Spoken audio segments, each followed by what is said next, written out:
దాహం దాహం దాహం మోహం మోహం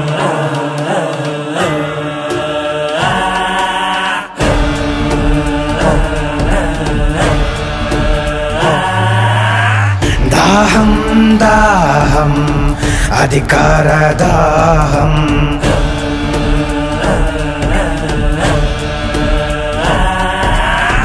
మోహం మోహం కుర్చీ మీద మోహం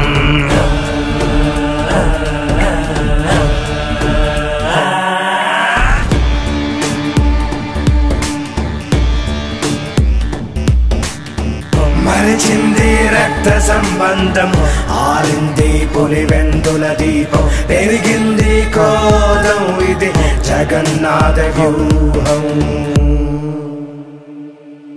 ఇది బయటకి రాని చక్ర వ్యూహం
చేశాడు నేరం జరిగింది జగన్మోహన పట్టాభిషేకం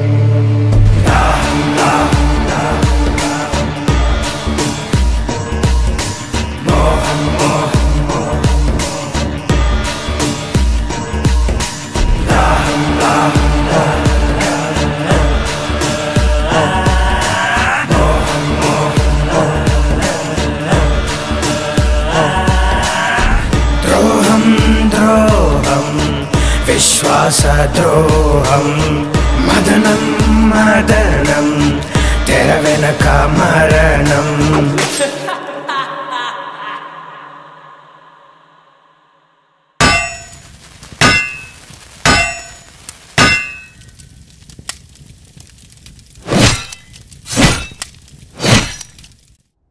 అనాదిగా వస్తున్న ఆచారం మనిషికి మనిషికి మధ్య ఉన్న సంబంధం ఆదిమానవుడి కాలంలో ఆకలి కోసం కడుపు నిండాక స్థలం కోసం బతకడం తెలిసాక ఎదగడం కోసం పేర్లు మారుతున్నా వాటిని పొందడానికి జరుగుతున్న సాంప్రదాయం పేరు మాత్రం యుద్ధం. ఓసారి రాయలసీమ ప్రాంతంలో జనం దైవ సమానంగా కొలిచే ఓ రాజు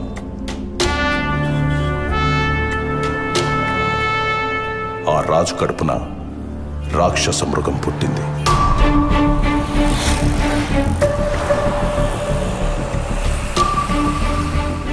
అది అధికారకాంక్షతో రగిలిపోతూ మంచి చెడు మర్చిపోయి తన మన భేదం లేకుండా మారణ హోమాన్ని తలపించే భీకర యుద్ధాన్ని సృష్టించి ఎదగడం ప్రారంభించింది. ఈ కథ మీకు అర్థం కావాలంటే ముందు మీకు పాత్రధారుల గురించి తెలియాలి. ఇది మన కథానాయకుడి వంశవృక్షం. ఎడుగూరి సందింటి ఫ్యామిలీ ట్రీ అంటే YS family tree.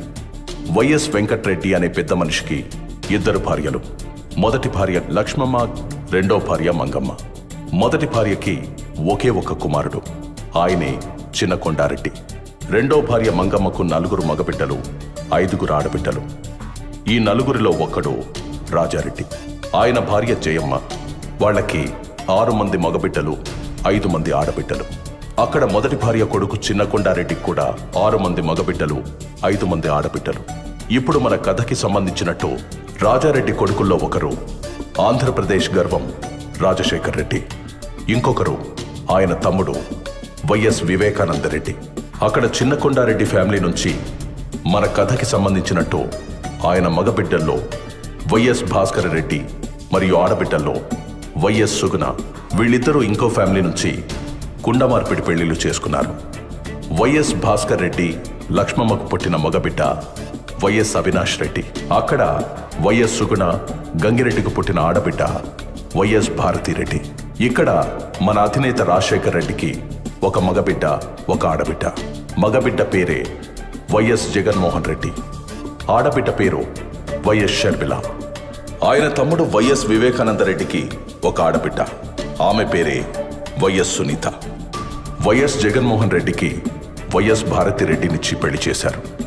YS Avinash Reddy భారతికి మేనమామ కొడుకు. ఆయన రాజకీయ భవిష్యత్తు కోసం జరిగిన యుద్ధమే మన ఈ కథ.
నాయనా, నేను హైదరాబాద్ పోతుండాను.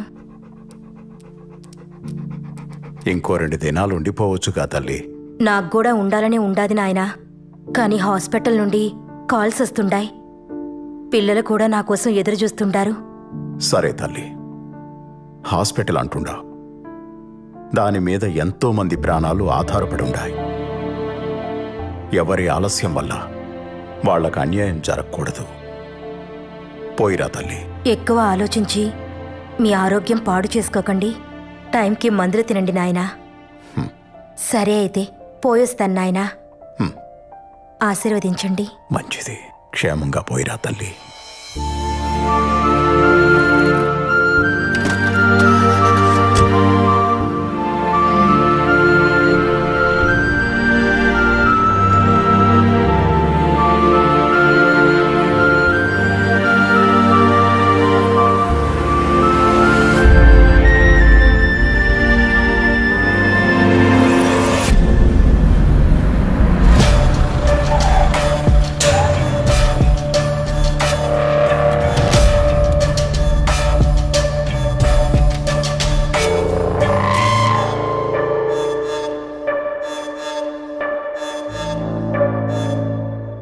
మీతో కొంచెం మాట్లాడాలి చిన్నాయన.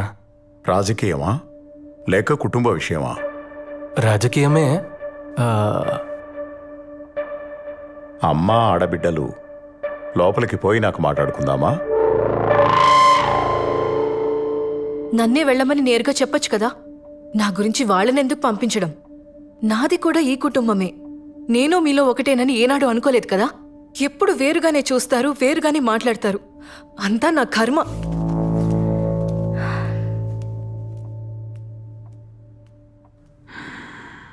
మేము కొత్త పార్టీ పెడతాండాం నాయన పేరు మీద.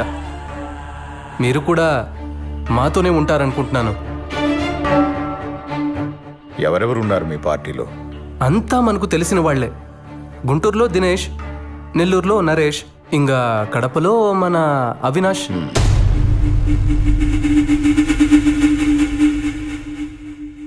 పులివెందుల రాజకీయం రాజారెడ్డి కుటుంబానికి మాత్రమే.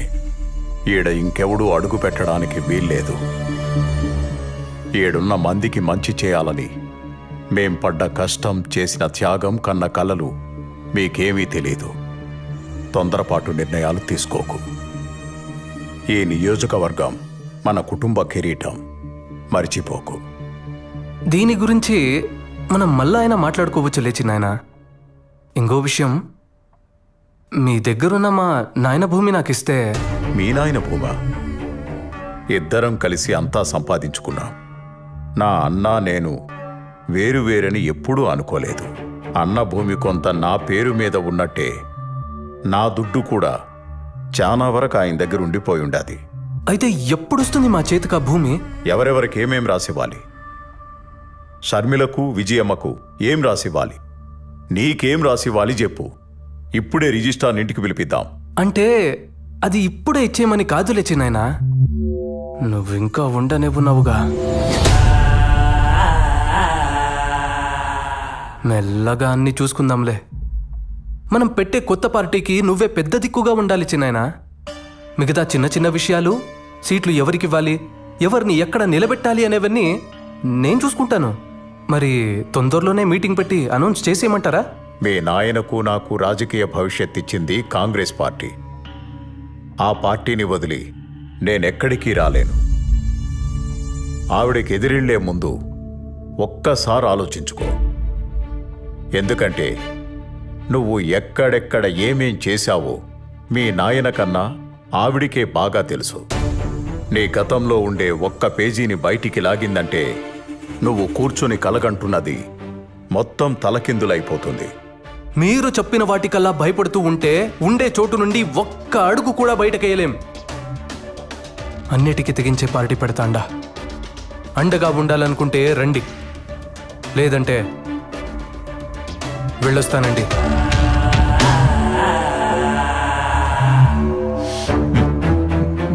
ఎందుకు వివేక వెనక్కి తగ్గుతుండా? పార్టీ పెద్దగా నిన్నే ఉండమని అడుగుతా ఉండాడు కదా. నీకేమన్నా తక్కువ అయి ఉంటే చెప్పు. ఆడి కోపం తెప్పించి నువ్వేమో ఇట్ట నవ్వుతా ఉండావు. అసలు నీ ఉద్దేశం ఏంటి? ఈరోజు నీ కొడుకు కోసం ఇంత గట్టిగా అడుగుతుండావే వదినమ్మా. వాడు నా మీద చెయ్యెత్తిన రోజు మాత్రం ఒక్క మాట కూడా మాట్లాడలేదే. నేను పార్టీకి పెద్ద దిక్కంట. సీట్లు ఎవరికివ్వాలో, ఎక్కడ ఎవరిని నిలబెట్టాలో వాడే నిర్ణయిస్తాడంట. వాడు ఈడికొచ్చింది నన్ను పార్టీలోకి పిలవడానికి కాదు. నేను పార్టీ పెట్టుకుంటున్నా వచ్చి చేరితే చేరమని చెప్పడానికి మాత్రమే. నా దారి వాడి దారి వేర్వేర్లే.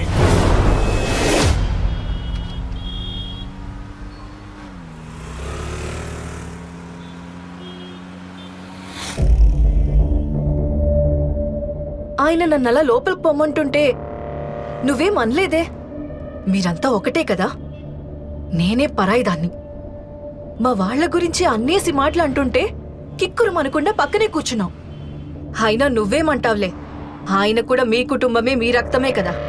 నేనే బయటదాన్ని. ఇవన్నీ పోనీ ఆస్తి రాసిస్తానంటే వద్దంటావేంటి? భారతి, అది నా ఆస్తి. నాకు తెలీదా ఎప్పుడు తీసుకోవాలో, ఎలా తీసుకోవాలో? ఆస్తిస్తాడంట అందరికీ కలిపి. అలా అయితే అమ్మ షర్మిలకు వాటాలు పోగా నాకు మిగిలేదేంది? అదిగాక నేను ఆస్తి గురించి అడుగుతా ఉంటే ఆయన నాన్న దగ్గర పెట్టిన దుడ్డు గురించి చెప్తున్నాడు. ఇట్టే ఇంకా ముందుకు పోతే మొదటికే మోసం వస్తాదని మధ్యలోనే ఆపేసిన్నాను. ఈ ఎలక్షన్లు అయిపోని అందరికీ లెక్కలు సక్కంగా చేస్తా. ఎవరిని ఎక్కడ పెట్టాలో అక్కడే పెడతా. బావా, నీ తెలివిని కనిపెట్టడం చాలా కష్టం.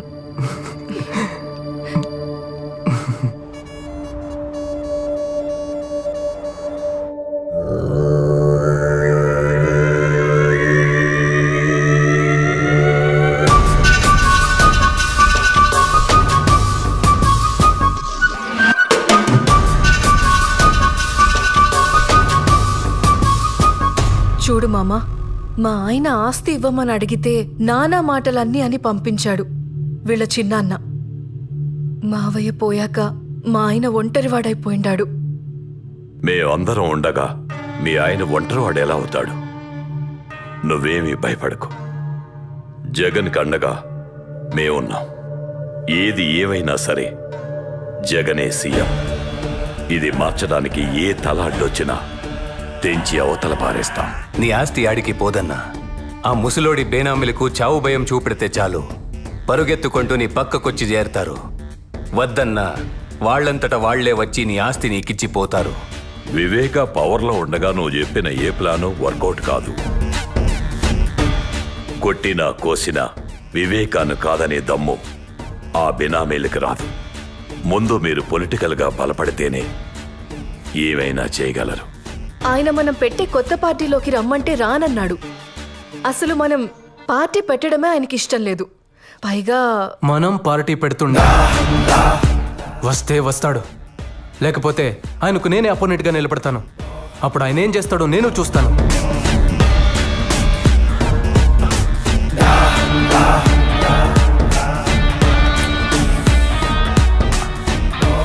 నువ్వు వివేకకి పోటీగా వెళ్తే అతనికి కోపం వస్తుంది. వివేక కోపం వాలికొన్న వరం లాంటిది. ఎదురుగా ఎవడున్నా సరే సగం బలం ఇట్టే లాగేసుకుంటాడు. జగనన్న ముందు వివేక ఎంత నాయనా? అయినా ఈ కడప రాజకీయం మనకేమైనా కొత్త? రాష్ట్ర రాజకీయానికి కడప రాజకీయానికి జింక పిల్లకి పెద్ద పులికి ఉన్నంత తేడా ఉంటాది. ఇది తెలియకే ఎంతో మంది నాయకులు చాలా తొందరగా చచ్చిపోయి ఉండారు. మన పెద్ద పులి రాజశేఖర రెడ్డి అంతటోడే. కడపలో నెగ్గాలంటే వివేక అవసరమై ఉండాడు. అది స్వయంగా ఆయనే ఒప్పుకున్నాడు. ఇప్పుడేం చేద్దామంటావు? ఏమి చేసినా విజయమే చేయాలా? మా ఆయన వల్లే కాలేదంటే ఆవిడెళ్ళి ఏం చేస్తుంది మామా? వివేకకి విజయం అంటే చాలా గౌరవం. ఆవిడ ఎలక్షన్లో నిలబడతాదంటే వివేక పోటీలో కూడా ఉండడు. దాహం దాహం అధికార దాహం. నియంతలా మారాలని ఒకడి రాజకీయ స్వార్థానికి సాయంగా దాన్ని మరింత బలంగా మార్చే దిశగా కొన్ని శక్తులు పనిచేయసాగాయి.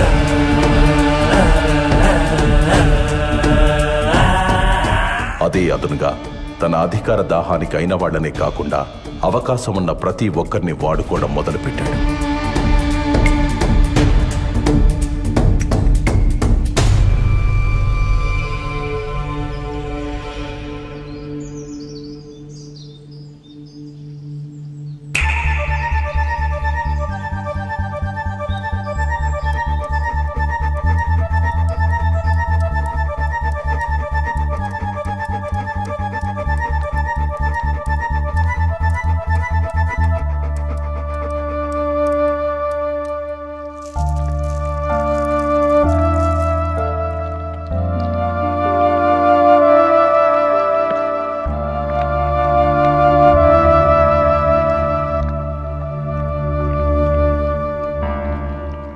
ఏంటి వదినమ్మా, ఇలా సడన్గా వచ్చారు?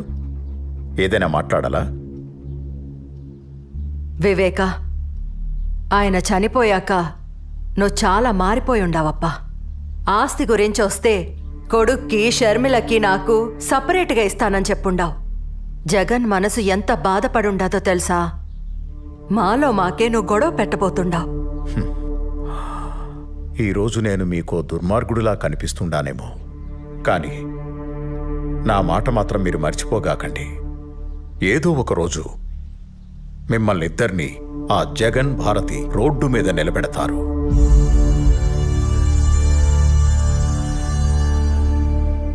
అప్పుడు తెలుస్తుంది మీకు ఈ వివేక మాట విలువ. అలాంటి పరిస్థితి మాకెందుకు వస్తుంది చిన్నాయనా? లేనిపోని భయాలు ఎందుకు పెడుతున్నారు మాకు? పార్టీలోకి రా చిన్నాయనా. నువ్వు గాని పార్టీలోకి రాకుంటే మేమే నీకు ఎదురు నిలబడాల్సి వస్తుంది. అంటే నాకు పోటీగా నిలబడతారా మీరు? ఇది చెప్పిరమ్మని పంపినాడా జగన్ మిమ్మల్ని? నన్ను మీ అన్నలాగే చూసుకుంటానని చెప్పుండావు. అందులో ఏమాత్రం నిజం ఉన్నా నా కొడుకుని గెలిపిస్తానని నాకు మాట ఇవ్వు వివేక. అయ్యా, మేడం ఫోన్ చేశారు.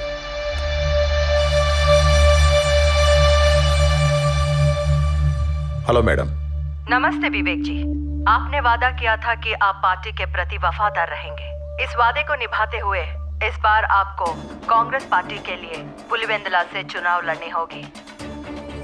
अगर आप हमारे साथ खड़े रहोगे तो हमें बेहद खुशी होगी।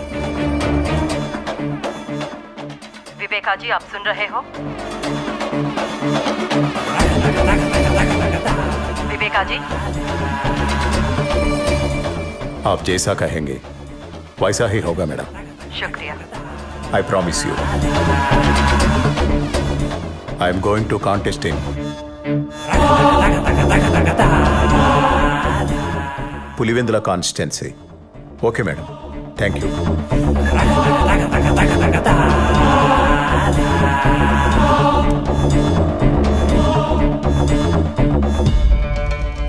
వదినమ్మా, కాంగ్రెస్కి ఇచ్చిన మాట వెనక్కి తీసుకోలేను. అలాగని చనిపోయిన మా అన్న కుటుంబానికి అన్యాయం చేయలేను. నా ఇంటి గడప తొక్కి కన్నీటితో అడిగిన మీ మాటను కాదనలేను.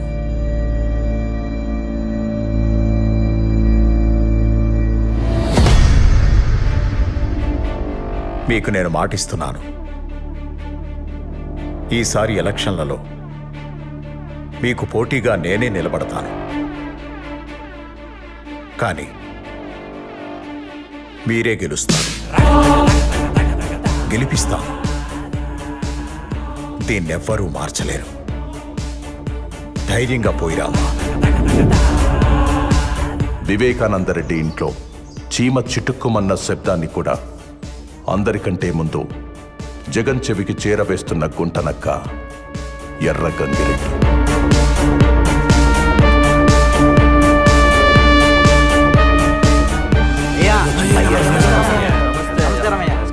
అయ్యా, మీరట కాలు మీద కాలేసుకొని కూర్చోండి. ఈసారి కూడా గెలుపు మనదే. అయ్యా, ఈసారి ఒక్క ఓటు కూడా అటు ఇటు పోదు, గెలుపు మనదే. అందరికీ నమస్కారం. ఈసారి నేను పోటీలో మాత్రమే ఉంటాను, కానీ విజయం మే ఎలక్షన్లో గెలవాలి. అయ్యా, ఏం మాట్లాడుతున్నారు? మధ్యలో ఇంకెవరూ మాట్లాడకండి. వదినకు నేను మాటిచ్చాను. ఎవరూ భయపడకండి. మీకు కూడా మాటిస్తున్నాను. నాకు అధికారం ఉన్నా లేకున్నా నేనెప్పుడూ మీతోనే ఉంటాను. పోయిరండి. పులివెందుల బై ఎలక్షన్ లో కాంగ్రెస్ అభ్యర్థి వైఎస్ వివేకానందరెడ్డిపై వైఎస్ఆర్పీ అభ్యర్థి విజయమ్మ భారీ మెజార్టీతో గెలుపొందారు. ఈ విజయంతో ఆంధ్రప్రదేశ్ లో మరొక ప్రాంతీయ పార్టీ సంచలనం సృష్టించింది.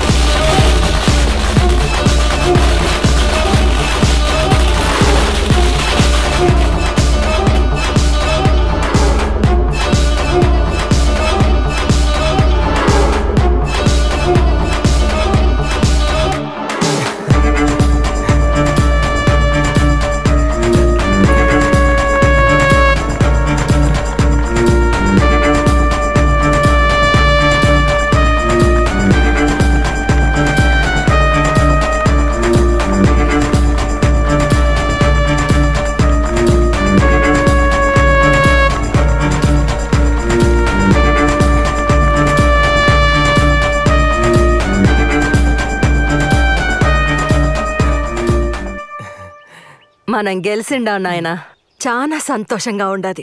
ఈ టైంలో మీ నాయన ఉంటే ఎంత బాగుండునో గదా. మీ నాయన పొగోడికి మాటిచ్చినా పొరపాటును కూడా మర్చిపోయి ఉండేవాడు కాదు. వివేక కూడా అచ్చం ఆయనలానే ఉండాడు. ఇచ్చిన మాట నిలబెట్టుకుండాడు. ఒకసారి పోయి మీ చిన్నాయన్ని పలకరించొద్దామా? దేనికి? ఏం అవసరం లేదు. నువ్వు గెలిచింది ఆయన మాట మీద కాదు, మా కష్టం మీద. నాకు పనుండది, పులివెందుల దాకా పోయేస్తా.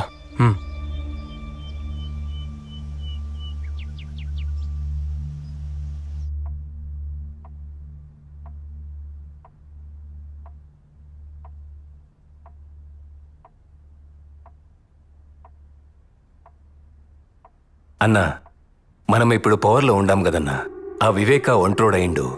ఇప్పుడు వాళ్ళ పేనామిల్ని పిలిపించి ఆస్తి గురించి అడుగుదామా? వివేకాన్ని తక్కువ అంచనా వేస్తుండారు. మిమ్మల్ని గెలిపించాడు అంటే వాడు ఓడిపోయినట్టు కాదు. నాకు తెలిసినట్టు ఎమ్మెల్సీ ఎన్నికల్లో పోటీ చేస్తుండాడు. ఎమ్మెల్సీ ఎన్నికలు ఉంటాయని కూడా తెలియకుండానే రాజకీయాలకు వచ్చేసుండారా మీరిద్దరు? ఉప ఎన్నికల్లో ఓడిపోయి డిపాజిట్ ను కాపాడుకున్న వైఎస్ వివేకానందరెడ్డిని వ్యవసాయ శాఖ మంత్రిని చేసిన ప్రభుత్వం గతంలో ఎమ్మెల్సీగా పనిచేసి పదవీ కాలం ముగియడంతో రాజీనామా చేసిన వైఎస్ వివేకానందరెడ్డిని ప్రభుత్వం మళ్లీ ఎమ్మెల్సీని చేసి వ్యవసాయ శాఖ మంత్రిని చేసింది.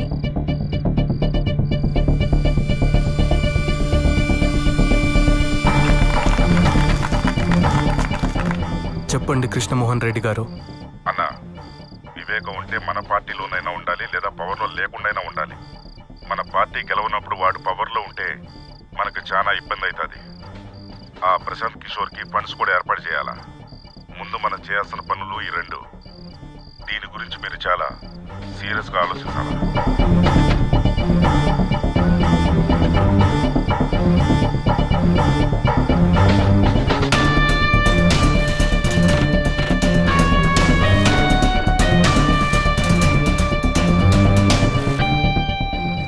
2014 ఎలక్షన్ తర్వాత ఆంధ్రప్రదేశ్ రాష్ట్రంలో కాంగ్రెస్ కనపడకుండా పోయింది. అప్పుడు మనోడు మళ్లీ ఆట మొదలుపెట్టాడు.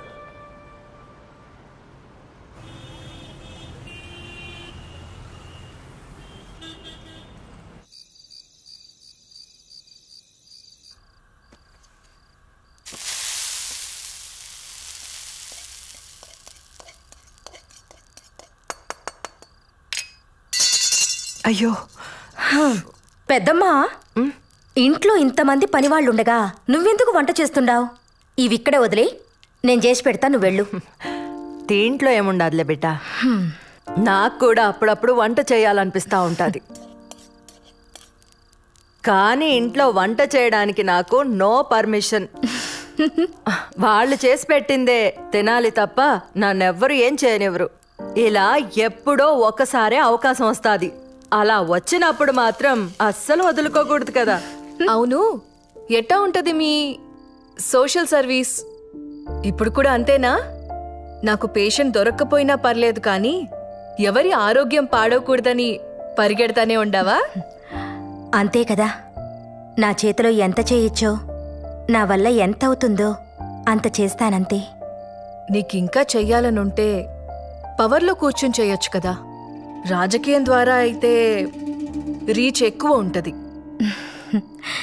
దానికి నాన్న ఉన్నారు కదా, నాకెందుకు అవన్నీ? మీ నాయనకి నువ్వన్నా చెప్పమ్మా.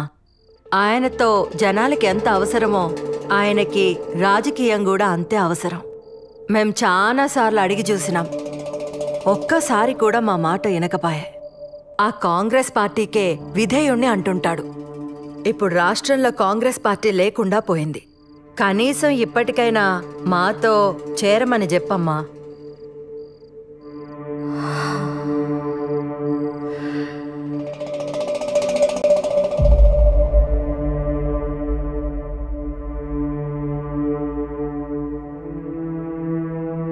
నాకు మరొక దారి లేదంటుండావా వదినా?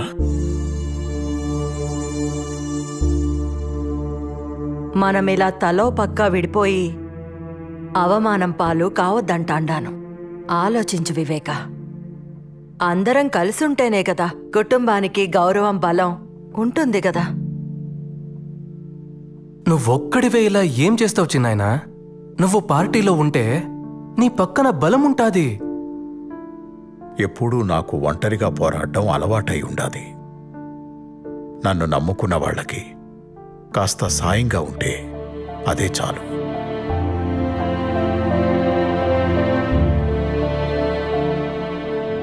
అమ్మా సునీత, నువ్వైనా చెప్పమ్మా మీ నాయనకి. ఎందుకంత మొండి పట్టు పట్టుకుని కూర్చుండావు నాయనా? వీళ్ళు తప్ప మనకెవరుండారు? ఏదైనా అందరూ కలిసే చేయండి, అది రాజకీయమైనా ఇంకేదైనా.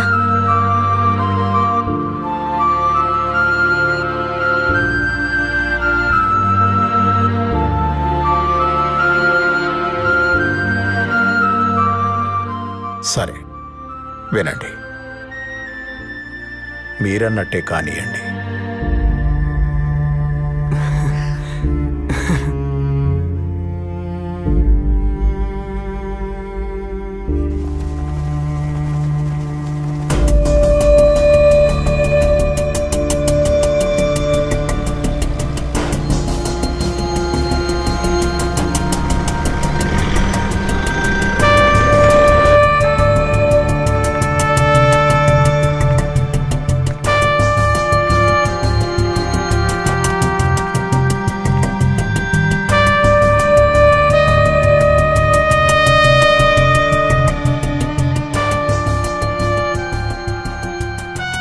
దేవుడి దయతో ఈరోజు వాతావరణం కూడా చల్లగా ఉంది. చక్కటి చిరునవ్వులతో ఆప్యాయతను చూపిస్తూ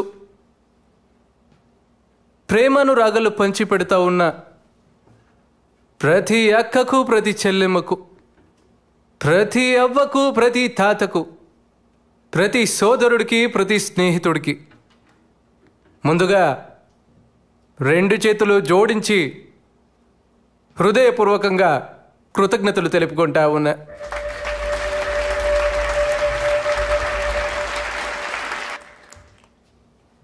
తెలుగు వారి గుండెల్లో, తెలుగు రైతుల గుండెల్లో ఎప్పటికీ నిలిచిపోయే ఒక మహా వ్యక్తి, ఓ మంచి మనిషి వైఎస్ఆర్ గారు, నాన్నగారు. దానితో పాటు నాన్నగారు లేని లోటుని మా చిన్నాయన వివేకానందరెడ్డి గారు తీర్చుతున్నారు.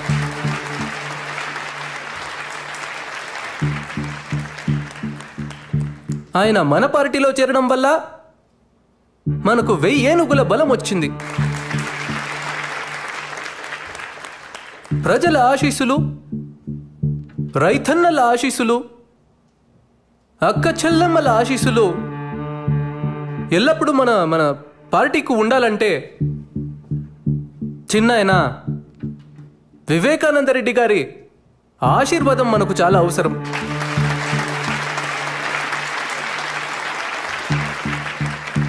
ఇప్పుడు మన పార్టీ గురించి, మన కర్తవ్యాల గురించి చిన్నాయన మీకందరికీ తెలియజేస్తాడు. ఈ 2 మాటలు చెప్పి నేను సెలవు తీసుకుంటా ఉన్నా.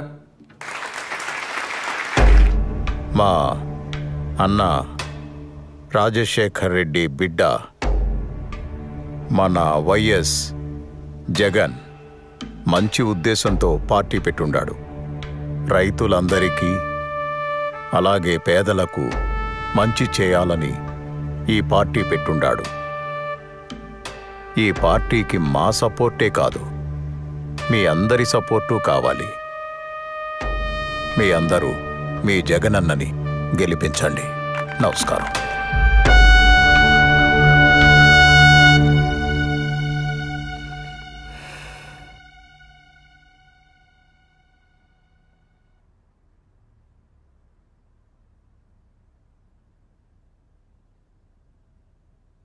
ఎమ్మెల్సీ ఎన్నికల్లో శివశంకర్ రెడ్డి నిలబెడదాం బావా. ఆయన మనకి ఎంతో సహాయం చేశారు కదా. బాబాయ్ నిలబెడుతున్నాడు కదా. ఆయన కోసం మనకు సాయం చేసిన వారిని మర్చిపోతామా? ఆయన మనకు విలువ ఇవ్వనప్పుడు వీళ్లే కదండి మన పక్కన నిలబడ్డారు.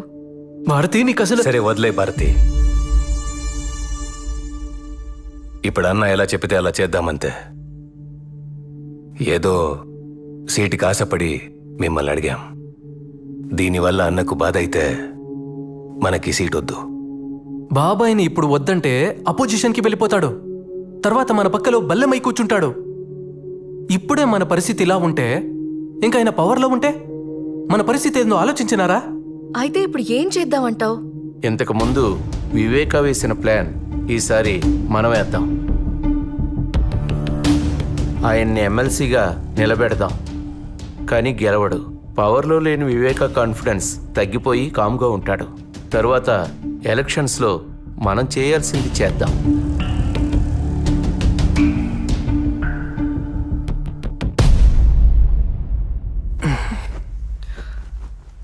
సరే కానివ్వండి.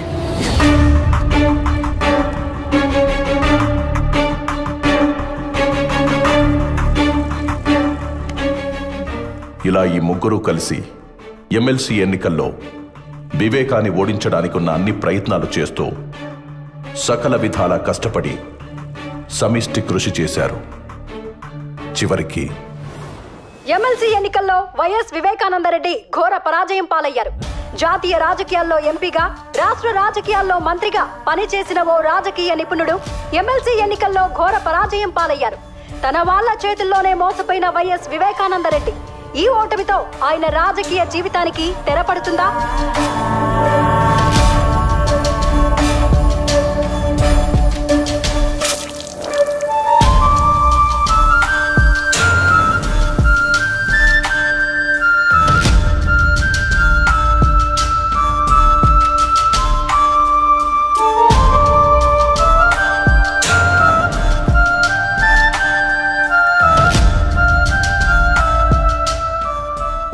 దశాబ్దాల రాజకీయ జీవితంలో వివేకాకు ఈ ఓటమి అతిపెద్ద అవమానమైంది. దీని గురించి చాలా ఆలోచించారు.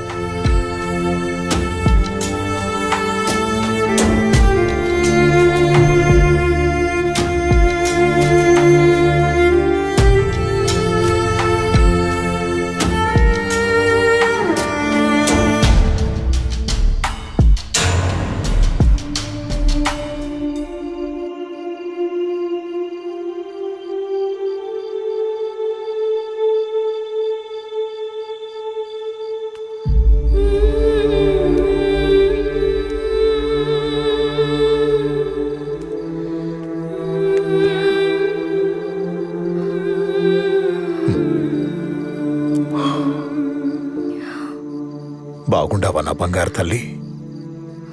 నిన్ను చూడాలని అనుకుంటుండా, ఈలోగా నువ్వే వచ్చేసినావు. ఈ నాయన మనసు నీకెట్టా తెలిసిపోతుండాది బంగారు తల్లి? నేను చెప్పడం వల్లేగా నువ్వు ఓడిపోయినావు. మన వాళ్లతో కలిసి ఉండమన్నానే కాని ఓడిపోమని కాదు నాయనా. ఎందుకో ఈ ఓటమిని చూడలేకపోతుండాను. అయ్యో పిచ్చి నా తల్లి, రాజకీయాల్లో ఓడిపోవడం గెలవడం సహజమే. ఇప్పుడు ఓడిపోయాను, ఇంకోసారి మళ్ళీ గెలుస్తాను. జనాల్లోకి పోయి తిరుగుతాను, ఎక్కడ తప్పు జరిగిందో తెలుసుకుంటాను. నీకోసం వచ్చే ఎన్నికల్లో తప్పకుండా గెలుస్తాను.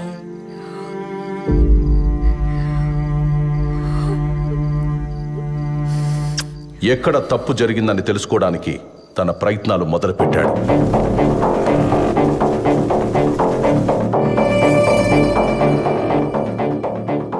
తన ఇన్నేళ్ల రాజకీయ అనుభవంతో వివేక తన ఓటమికి కారణాలు కనుక్కున్నాడు.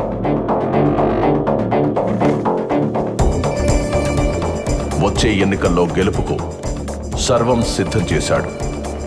తన మానసిక స్థితిని సరిచేసుకోవడంతో పాటు పార్టీ పెత్తనాన్ని కూడా తన చేతుల్లోకి తీసుకున్నాడు.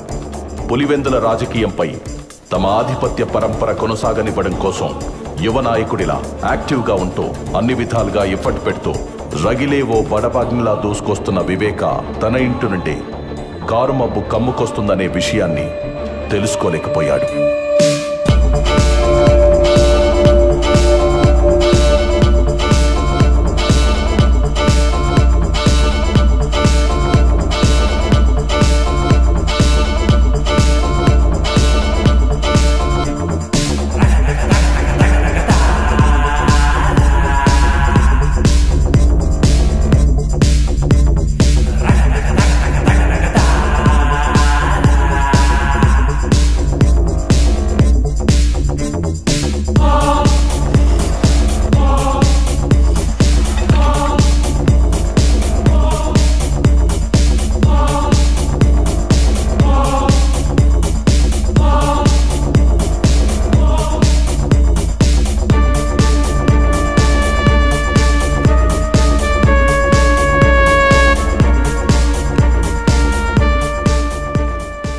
రోజులు గడుస్తున్న కొద్దీ పార్టీలో వివేకా చరిష్మా పెరిగి అది తన రాజకీయ భవిష్యత్తుపై ప్రభావం చూపుతుందనే భయం మొదలైంది.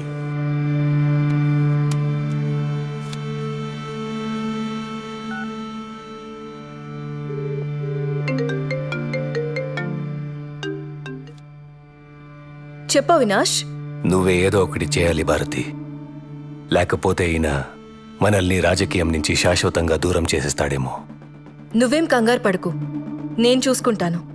జగన్తో నేను మాట్లాడతాను.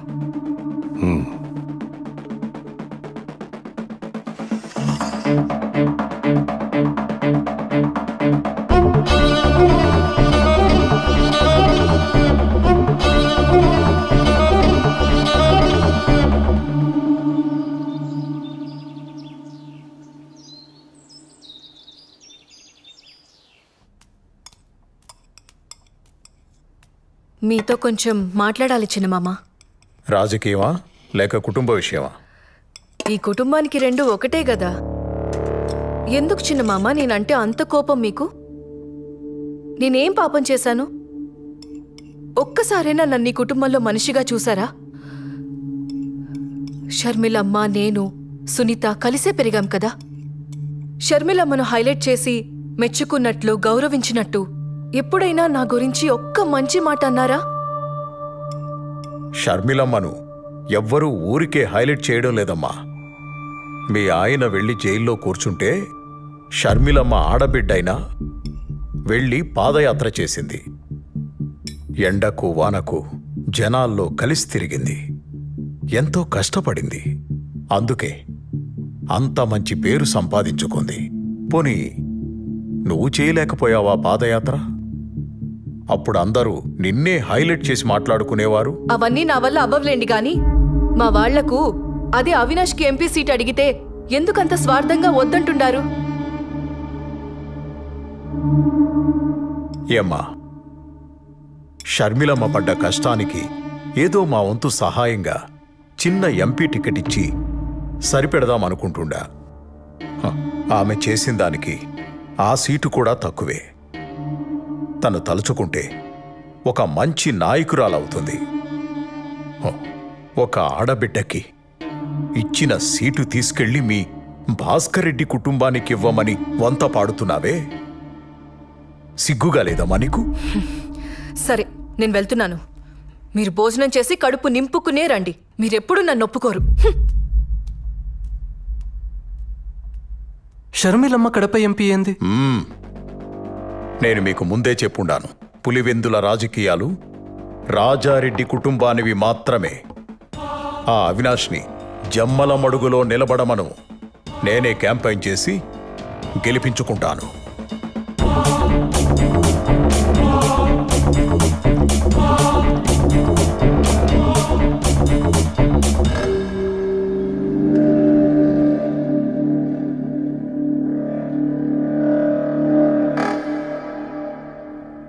ఏమంటున్నాడు? మా వాడికి సీట్ ఇవ్వడు, అంతే కదా? వదిలే భారతి, మేం మీతో ఉండేది సీటు కోసం కాదు, జగనన్న మీదున్న ప్రేమతో. అన్నా, నీకు కష్టం వచ్చినప్పుడు మా చేతనైంది చేసిండాం. నువ్వు నాకు సీట్ ఇచ్చినా లేకపోయినా మేమెప్పుడు నీ పక్కనే ఉంటాం. నీ మంచితనం జగన్కి ఇంకా అర్థం కావడం లేదులే బావా. వాళ్ళ బాబాయ్ చేతిలో కీలు బొమ్మలా ఆడుతాండాడు. జగన్ బాగు కోసం మనం ఆలోచిస్తా ఉంటే ఈయనేమో వీళ్ళ బాబాయ్కి సపోర్ట్ చేస్తా ఉండాడు. ఆవిడ పాదయాత్ర చేసిందంట. ఆవిడ మీదే మన రాజకీయ భవిష్యత్తు ఆధారపడి ఉండాదంట. కాసేపు నువ్వు గమ్మునుంటావా? ఏం చేయాలో ఏం చేయకూడదో నాకు తెలుసు. ఈడ ఎవరు పాదయాత్ర చేసినా జనం వచ్చింది మాత్రం నా ముఖం చూసి. ఊరుకుంటే ఏదో మాట్లాడుతుంది.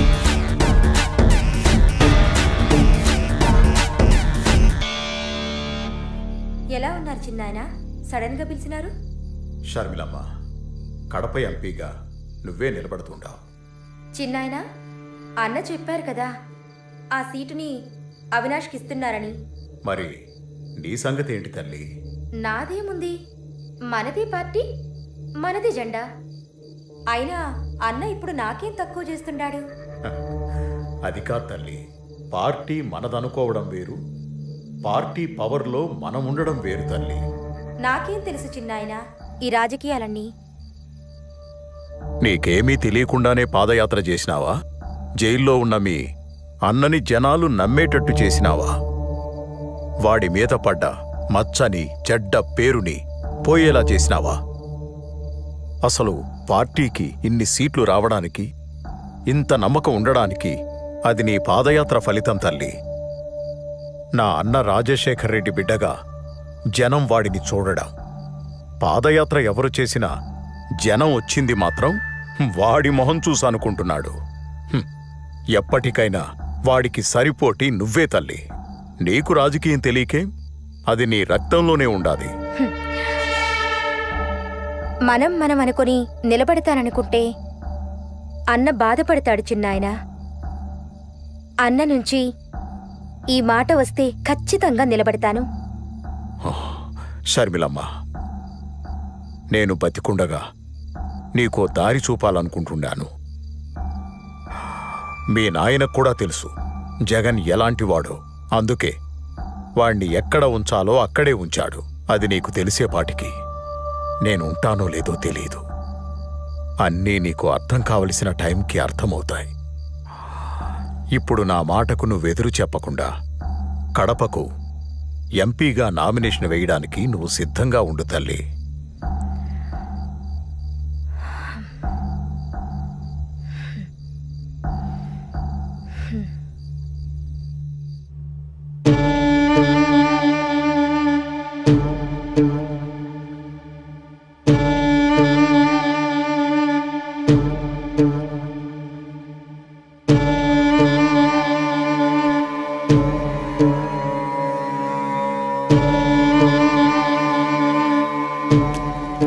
ఈసారి ఎలాగైనా మనం గెలవాలి జగన్ గారు. ఏదో ఒకటి చేయండి. మన కోడికత్తి ప్లాన్ కూడా వర్కౌట్ అవ్వలేదు. ఈసారి ఏదైనా చేస్తే కొంచెం ఎమోషన్గా ట్రై చేయాలి. ఏం చేద్దాం మరి? మీరే చెప్పండి. దాన్ని మీరు మాట్లాడుకోండి. మిగతాది గ్రౌండ్ రిపోర్ట్ వచ్చినాక మనం మళ్ళీ కలుద్దాం. Some emotional things has to happen. చూడండి, ఇది మాత్రము గట్టిగా గుర్తుపెట్టుకోండి. వస్తాను.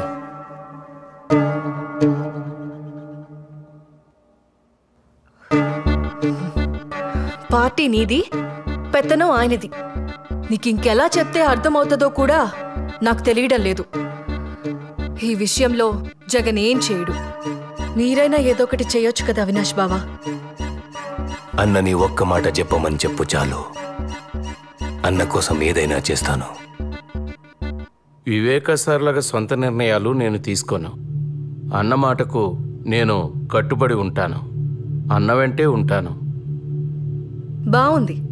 మీరు మీ అన్న మాట వింటారు, ఆయన వాళ్ళ బాబాయ్ మాట వింటారు. ఇదిలాగే ఉంటే ఏదో ఒక రోజు షర్మిలమ్మని సీఎం చేసేస్తాడు. అప్పుడు మనమందరం కలిసి అడుక్కు తిందాం. సరే, ఈ మాటలన్నీ ఎందుకో? ముందు ఏం చేయాలో అది చూడండి. పీకే చెప్పాడు కదా, సింపతి వర్కౌట్ అవ్వాలని. అన్నా, ఇది చాలా కష్టమైన పనన్నా. నీకోసం ఎంత కష్టమైనా భరిస్తాను, కానీ అడ్డుంది పెద్ద నీడ. ఇంతకంటే పెద్ద నీడల్నే. చూడు, నీకు కావలసిన సపోర్ట్, ఇన్ఫ్లుయెన్స్ నేను చూసుకుంటాను. నువ్వేం చేయాలనుకున్నావో చేసేయి. సరే అన్నా, అయితే మనకున్న అడ్డుని శాశ్వతంగా తొలగించేస్తానన్నా. నీకు రాజకీయ భిక్ష పెట్టుండాను. ఆ కృతజ్ఞతను చూపెట్టే సమయం ఇది. నువ్వేం చేయాలనుకున్నావో చేయి. నేను సీఎం అవ్వాలి, అంతే.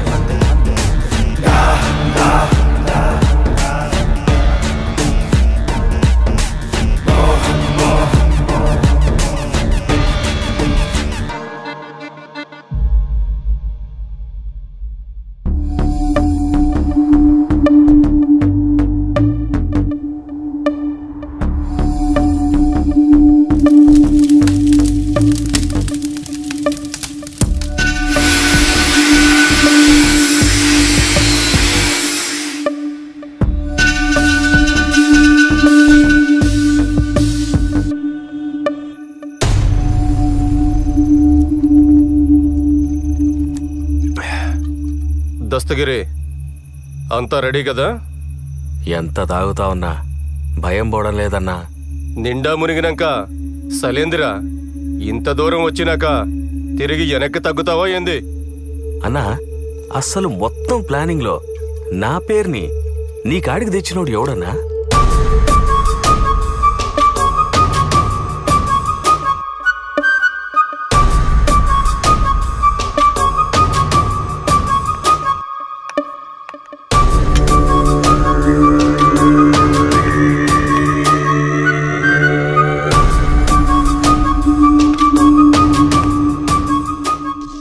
ఏంది నాయన ఇంత కూల్గా ఉన్నావు? అప్రూవల్ వచ్చిండాదిగా, ఏం ప్లాన్ చేసిండావు? ఇన్నాళ్ళు పులివెందులకి పోతురాజులా నిలబడి మన పని ప్రతి దానికి అడ్డుపడుతుండేవాడు. ఇప్పుడు ఆ పోతురాజుని పులివెందల నుండి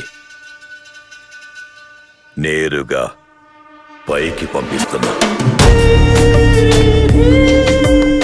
అది నాయన, మగోడి మాట మాట్లాడినావు. ఇంతకీ ఎలా చేపిస్తుండావు? ఎవరితో చేపిస్తుండావు? ఇది చేయడానికి బయట వాళ్ళని తీసుకొచ్చినా లేదా మనాళ్లతోనే ముందుకెళ్ళినా ప్రాబ్లం మనకి. ఇంకా మనాళ్లలో వివేకాన్ని చంపే మగాడు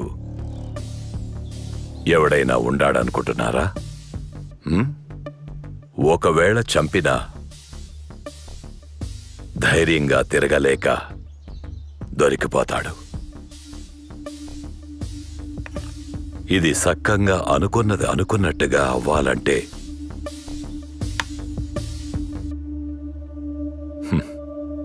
కొందరు వల్లే అయితాది. ఆ కొందరు ఎవరు నాయనా? ఒకటి, ఆయన గురించి అంతా తెలిసే ఉండాలా, ఆయన పక్కనే ఉండాలా, ఆయన మీద పగ పీకల దాకా ఉండాలా. అలాంటోడికి దుడ్డు అవసరం, దండిగా ఉండాలా. అలాంటోళ్ళు మనకి ఏడ దొరుకుతారో? ఏడా వెతకనవసరం లేదు, అందరూ మన చేతుల్లోనే ఉండారు. మొదటివాడు ఆయనతోనే తిరుగుతా మనకు సాయం చేసే ఎర్ర గంగిరెడ్డి. బెంగళూరు సెటిల్మెంట్లో వివేక గంగిరెడ్డి వాటాను కూడా వాళ్ళకే ఇచ్చేసి మంచి పేరు తెచ్చుకున్నాడు. ఈడేమో ఆయన మీద పగ పెంచుకున్నాడు. ఇక రెండోవాడు దస్తగిరి. వివేక వీడిని నానా మాటలని అందరి ముందు అవమానం చేసి బయటకు తోసేసి ఉండాడు. ఇప్పుడు వీడికి వివేక మీద కోపం ఉంది, దుడ్డు అవసరం ఉండాది. వీళ్లతో పాటు మన సునీల్ యాదవ్, ఉమాశంకర్ రెడ్డి, నేను కూడా ఉంటాను. దస్తగిరిని దారిలోకి తెచ్చి మిగిలినంత సునీల్ యాదవ్ చూసుకుంటాను. వెంట నడిచినారు, ప్రేమ చూపినారు, అయిన వాళ్ళే వెన్నుపోటు పొడిచినారు, కుట్ర పొందినారు, విషము చెందినారు, కలియుగా నాశకులై చేరినారు. నమ్మించి మోసం చేసే వాళ్ళ అస్త్రం ఇది, ఆ నలుగురి కుట్రం.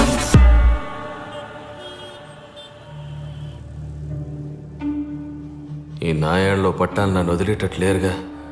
వీళ్ళందరికీ పిచ్చి పట్టు ఉండదో ఏమో.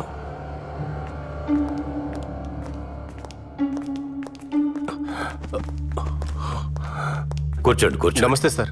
మీరు అటు కూర్చోండి. ఏం దస్తగిరి, ఎన్నాళ్ళనిట్ట కారు నడుపుకుంటూ బతుకుతావు? లైఫ్లో ఎదిగే ఆలోచనలు ఏమైనా ఉండాయా? నాకేం వచ్చన్నా డ్రైవింగ్ తప్ప. నీ లైఫ్ సెట్ అయిపోయే పని చెప్తా, చేస్తావా? ఈ పనికి నువ్వేం భయపడాల్సిన అవసరం లేదు. మేమందరం నీ అనుకుంటాం. నీ మీద ఈగ కూడా వాలకుండా చూసుకుంటాం. వివేక తల మీద 45 crores ఉండాది. నీ వాటా 5 crores వస్తుంది. ఎక్కువగా ఆలోచించుకో. మాకు ఈ పని చేసి పెట్టినావంటే చాలు, నీ దశ తిరిగిపోతుందిరా.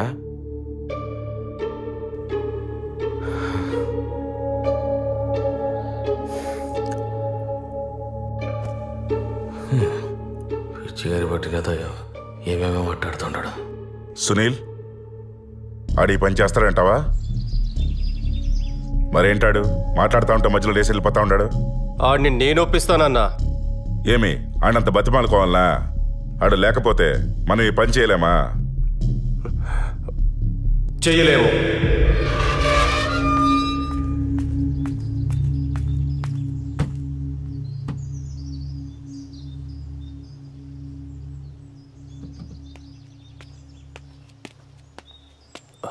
ఏం దస్తగిరి మాట్లాడుతుంటే అలా మధ్యలో వదిలేసి వచ్చేసుండవు?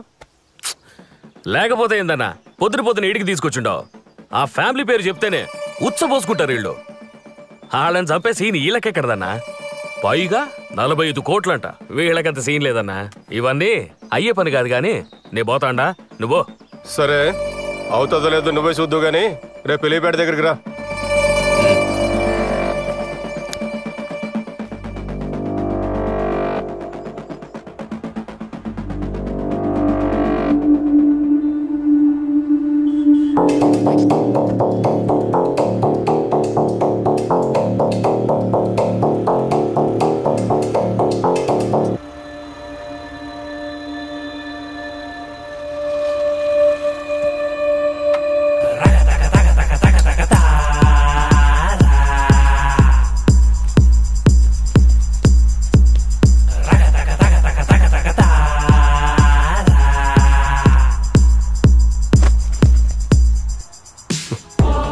చూసుండవా ఇప్పుడే ₹1,00,000 చేతికొచ్చుండది. పని అయినాక మిగతాది కూడా వచ్చి చేరుతుంది.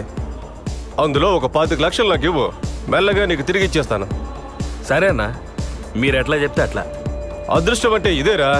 నిన్నటి దాకా నేను పోస్తే గానీ నువ్వు మందు తాగేటోడివి కాదు. ఈరోజు నాకే అప్పిచ్చే స్థాయికి వచ్చేసినావు. లైఫ్లో ఎదగాలంటే అప్పుడప్పుడు ఇట్లాంటి రిస్క్ తీసుకోవాలబ్బా. ఇప్పుడు చెప్పు, వాళ్ళకంత సీన్ ఉండదో లేదో? అన్నా, ఈ పని నేను ధైర్యంగా చేయాలంటే ముందు నాకెందులో ఆ మెయిన్ హెడ్ ఉండాడో లేదో నాకు తెలియాలి. అది కూడా చూద్దు గానీ రెడీగా ఉండవు. సరే పద.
మనం రాజకీయంలో బలపడాలంటే అందరితో పాటు బాగుండాలి.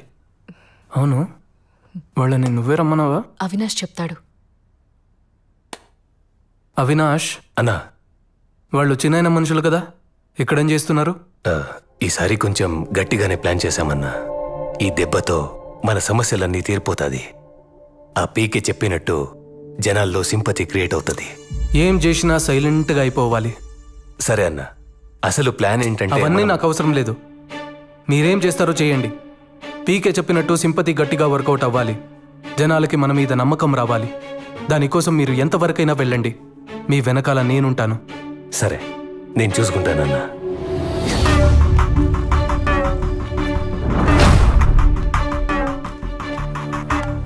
ఏంటయ్యా దస్తగిరి, ఎప్పటికైనా నమ్ముతుంటావా?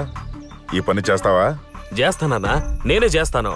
అన్నా, నేను మిమ్మల్ని గట్టిగా నమ్ముతా ఉంటానన్నా. ఈ పని నేనే చేస్తానన్నా. అన్నా, వెళ్దామా అన్నా? ఆడ మనకడ్డు ఎవడు లేడు కదా. నైట్ వాచ్మెన్ లేడు, వాని భార్య లేదు. అన్నా, ఆ రంగయ్య గాడేమో ఉట్టి విరికోడు. ఆఖరికి వాడి కుక్క కూడా లేదు. కుక్క అంటే గుర్తొచ్చుండాది. దాన్ని ఎలా చంపేసినారన్నా?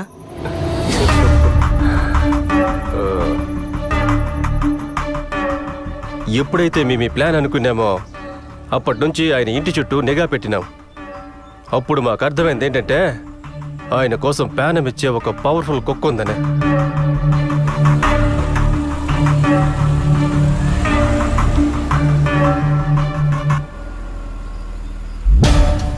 విశ్వాసం లేని బంధువుల కన్నా ఈ పెంచుకున్న కుక్కలే చాలా డేంజర్.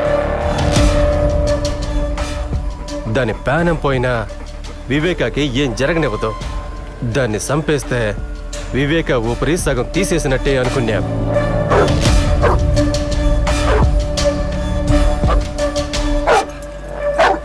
రాజు, ఏంట్రా, ఏమైంది నీకు? ఇంతలా అరుస్తున్నావేంటి? ఏయ్ రాజు, రాజు ఏమైందిరా?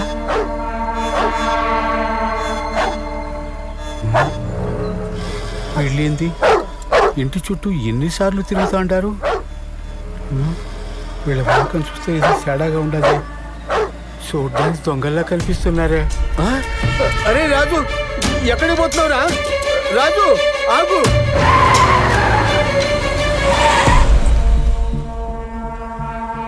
ఈ ఇంట్లో ఉన్న అంతమంది ఒక లెక్క అయితే ఈ కుక్కే ఒక లెక్కగా కనిపిస్తుండది. అవునన్నా, నువ్వు చెప్పే మాట నిజం.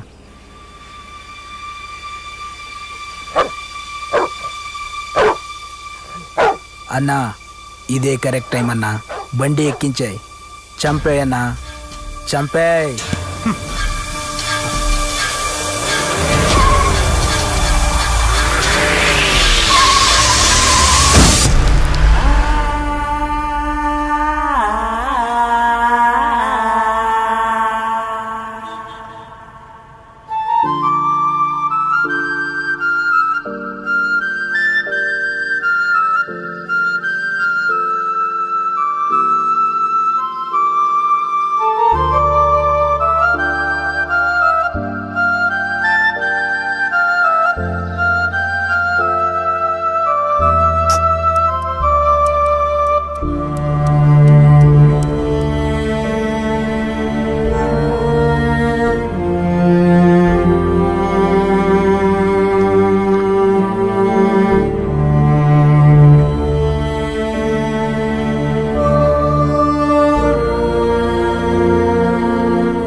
కుక్కబోగానే వివేక్ కుడి భుజం పోయినంత బాధపడుంటాడన్నా.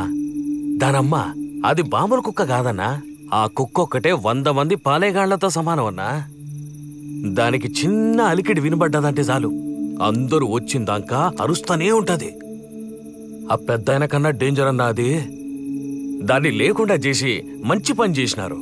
పెద్దాయన సగం ప్రాణం ముందే తీసేసినారు. ఇప్పుడెళ్ళి ఈజీగా చంపేయచ్చు.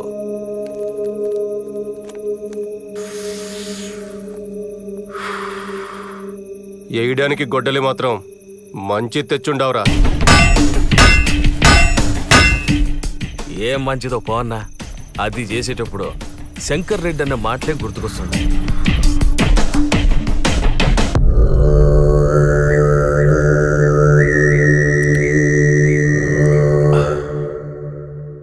మీరు చేసేది సైలెంట్గా అయిపోవాలా? ఎక్కువ యాగి చేయకుండా ముందు ముఖం మీద తలగడ పెట్టి ఊపిరి ఆపేయండి. సునీల్ అన్న, అనుకున్నది పక్కాగా చేసి రండి. మధ్యలో ఆపేసి మాత్రం రాకండి. అన్నీ 1కి 2 సార్లు చెక్ చేసుకున్నాకే దిగండి. ఈ దెబ్బతో అయిపోవాలి వాడు. నేనంతా చూసుకుంటానన్నా. దస్తగిరి, నాకు గొడ్డలి కావాలప్పా. కొత్త చేయించాలన్నా? ఏంది చేయించేది? ఈ చుట్టుపక్కల ఎక్కడ మనం ఏం చేసినా వెంటనే వివేకాకు ఫోన్ వెళ్ళిపోతుంది. ఊరికే భయపడమాకు శంకర్ రెడ్డి అన్న. ఏది ఏమైనా నేను చూసుకుంటా. లేదన్నా, శంకర్ రెడ్డి అని చెప్పింది నిజమే. ఈ ఏరియాలో సీమ సిట్టుకుమన్న ఆ పెద్దానికి తెలిసిపోతుంది. అలాంటిది మనం కొత్త గొడ్డలొకటి చేపించినామని తెలిస్తే అంతే, నా భార్య ముండమయ్యాల్సిందే. ఏం దస్తగిరే, నువ్వు కూడా భయపడుతున్నావేమి? భయం కాదన్నా, నీకింకా వివేక్ గురించి పూర్తిగా తెలిసినట్లేదు. ఈ ఊరు కాదు కదా, అందుకే ఎగిరెగిరి పడుతుంటాడు. పొరపాటున వివేకాకు తెలిసి పాతాళానికి తొక్కితే అప్పుడు అర్థమవుతుంది ఈడ ఆయన ఏందో, ఆయన పవర్ ఏందో. ఏయ్, అనవసరమైన మాట్లాపి ఇప్పుడేం చేయాలో చెప్పు. నాకు తెలిసినోడొకడు కదిర్లో కొలిం పెట్టుకున్నాడు. అక్కడే చేయించుకొస్తానన్నా. సునీల్, అంతా జాగ్రత్తగా చూసుకోండి. నేను రేపు వివేక చేసే క్యాంపెయిన్ దగ్గరికి వెళ్తాను. అక్కడి నుంచి మీకు అప్డేట్ ఇస్తూ ఉంటాను. సరే.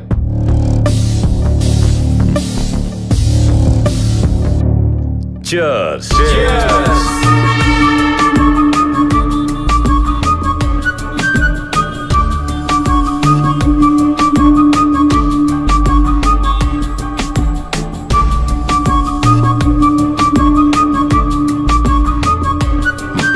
నమస్కారం.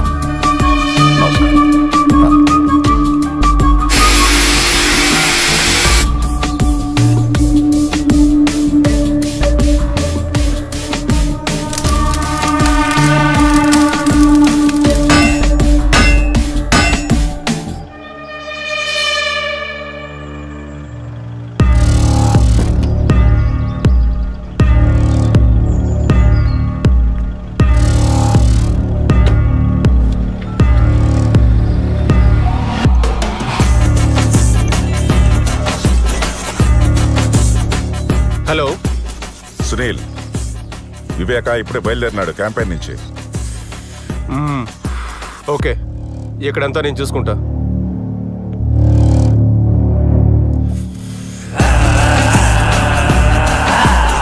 నమ్మించి మోసం చేసే వాళ్ళ అస్త్రం ఇది ఆ నలుగురి కుట్రం. నమ్మించి మోసం చేసే వాళ్ళ అస్త్రం ఇది ఆ నలుగురి కుట్రం. వెంట నడిచినారు, ప్రేమ చూపినారు, అయిన వాళ్ళే వెన్నుపోటు పొడిచినారు. కుట్ర పొందినారు, విషము చిమ్మినారు, కలియుగా నాశకునులై చేరినారు.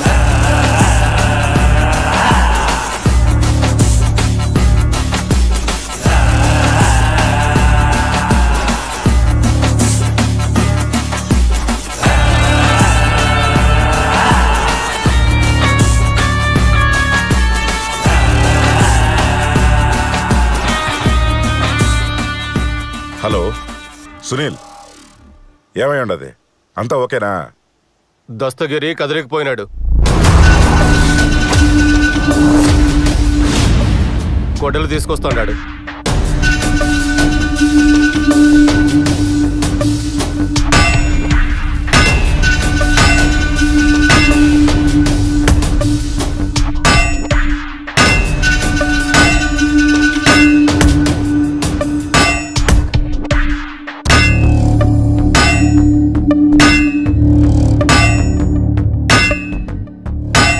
ఇప్పుడు ఎలాంటివేంది?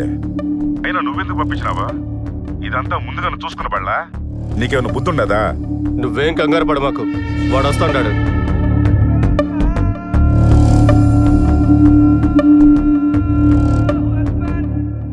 నువ్వు వాడు అప్డేట్ ఇస్తే చాలు. అది కాదు సునీల్. ఛా,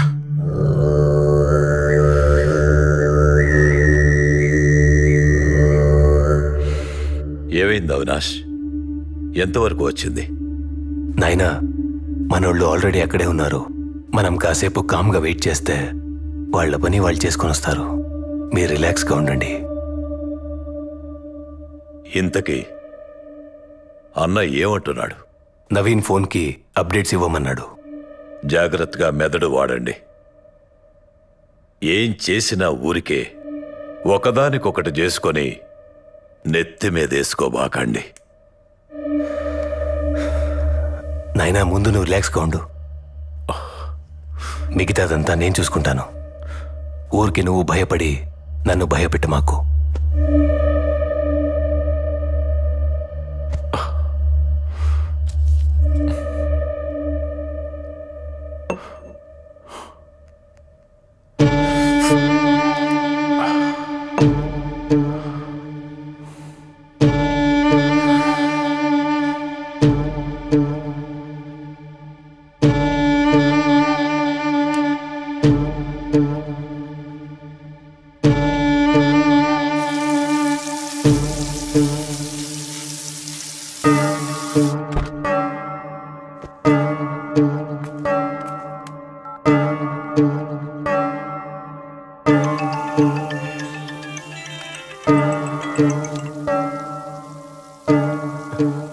హలో, వచ్చినాడా దస్తగిరి?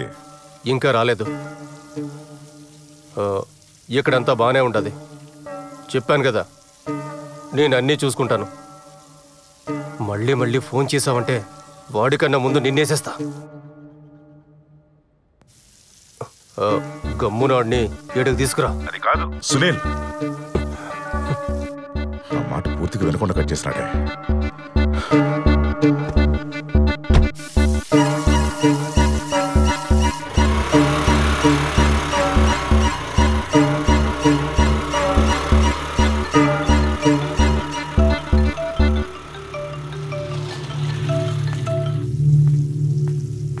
ఏం దస్తగిరి, ఫోన్ చేస్తా ఉంటే తీయడం లేదేందబ్బా?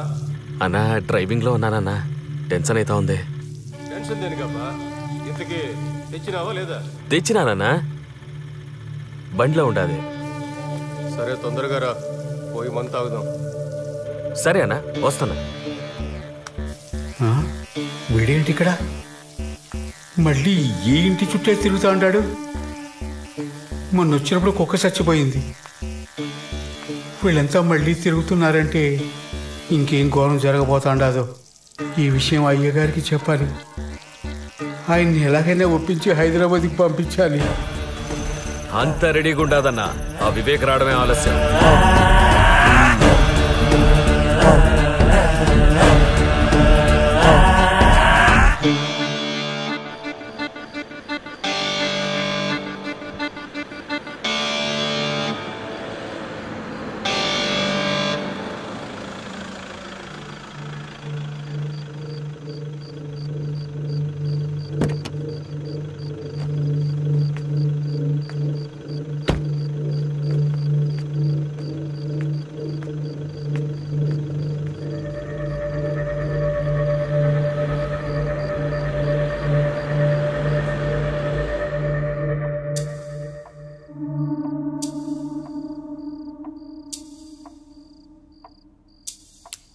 అయ్యా,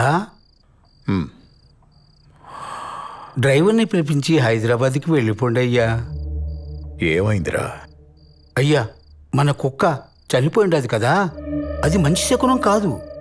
ఇంట్లో ఏడ చూసినా భయం వేస్తుంది. పైగా అమ్మగారు, వాచ్మెన్ ఎవరూ లేరు. మీరు కూడా హైదరాబాద్ వెళ్ళిపోండి అయ్యా. ఈ ఒక్కసారి నేను చెప్పేది వినండి అయ్యా. నాకెందుకో మనసంతా కీడు శంకిస్తా ఉండాది.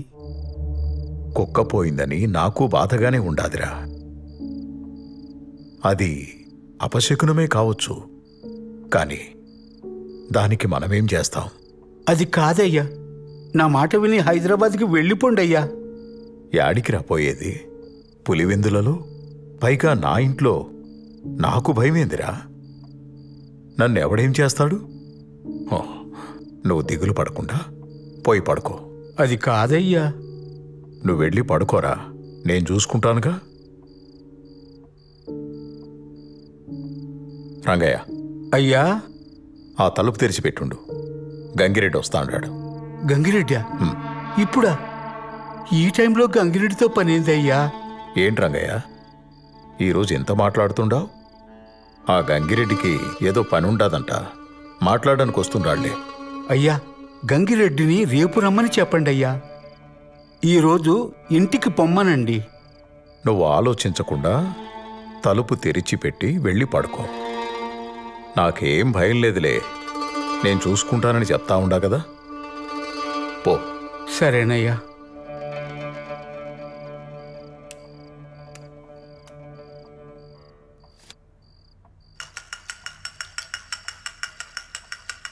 ఏందన్నా, ఇప్పుడే వచ్చినారా?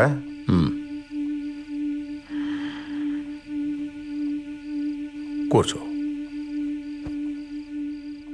ఏంది గంగిరెడ్డి, అర్జెంటుగా మాట్లాడాలన్నావు? చెప్తానన్నా.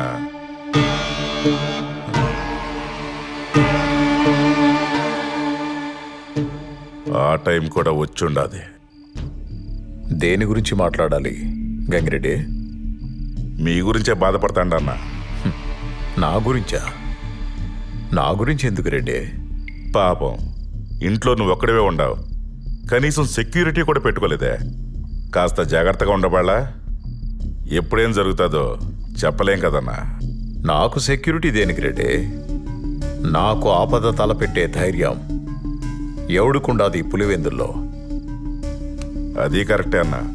మీరు పొద్దున్నుంచి క్యాంపెయిన్ చేసి చేసి అలసిపోయి ఉంటారు. మీరు పోయి స్నానం అది చేసి రండి.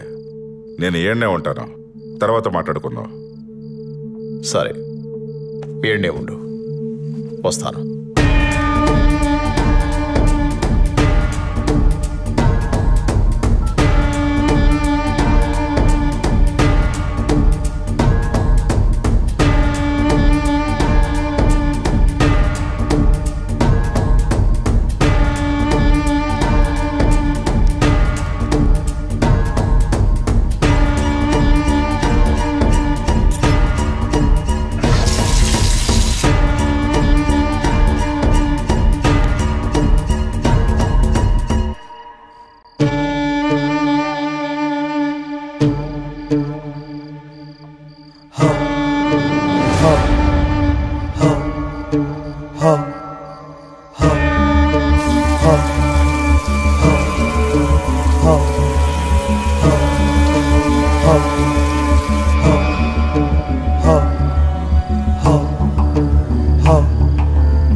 గంగిరెడ్డి,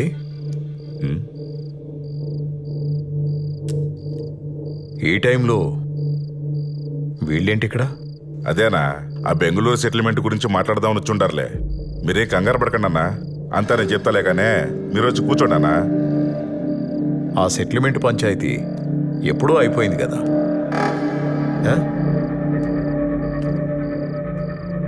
ఇంకేముంది మాట్లాడనీకి? ఉండయన్నా, చాలా ఉన్నాయి మాట్లాడనీకి. నా వాటా డబ్బుల గురించి అడుగుదామని. ఆ సెటిల్మెంటు డబ్బులు వస్తాయని స్వార్థంతో చేసింది కాదు గంగిరెడ్డి, ఇచ్చిన మాట కోసం చేసి పెట్టింది. దాని నుండి ఒక్క పైసా కూడా నేను ఆశించలేదబ్బా. మరి నీకెందుకు ఇలాంటి దుర్బుద్ధి పుట్టిందో తెలియడం లేదు. అవును, నేను దుర్మార్గుడినే, నాకు నా డబ్బు కావాల్సిందే. నువ్వు ఇచ్చిన మాట కోసం చేసావో నీ స్వార్థం కోసం చేసావో అదంతా నాకు అనవసరం. నా డబ్బు నాకు కావాలి. ఎన్నిసార్లు చెప్పాలయ్యా నీకు? అర్థం కావట్లేదా? ఇది డబ్బుల కోసం చేసింది కాదు. దీని గురించి మర్చిపో. మళ్ళీ ఈ మ్యాటర్ గురించి మాట్లాడాల్సిన అవసరం లేదు. మాట్లాడితే వెళ్ళిపోతాండో. కూసో. నా డబ్బు నాకు కావాలి, నా వాటా నాకు కావాలి. ఇస్తావా లేదో చెప్పు. ఆల్రెడీ నీకు చెప్పాను కదా, ఇంకేముంది మాట్లాడడానికి? దేని గురించి మాట్లాడడానికి ఏమీ లేదు. అర్థమవుతుందా? అవదో, నాకు అర్థం అవ్వదు. నా వాటా నాకు కావాలి అంతే. ఇస్తావా లేదా చెప్పు. నా దగ్గర డబ్బు లేదు, నేనివ్వను. ఏంట్రా మాటలతో చెప్తే అర్థం కదా, చేతులతో చెప్పాలా? నువ్వు సెటిల్మెంట్ ని డబ్బు కోసం చేసావో దేనికోసం చేసావో మాకు తెలుసు. మా డబ్బు మాకు కావాలి, ఇస్తావా లేదా? సునీల్, వాణ్ణి అంత టార్చర్ పెట్టాల్సిన అవసరం లేదు. ఆడికి ఆల్రెడీ స్టంట్ వేశారు. కిందికి లాగి గుండె మీద 2 గుద్దు, ఊపిరి అలాగే ఆగిపోతుంది.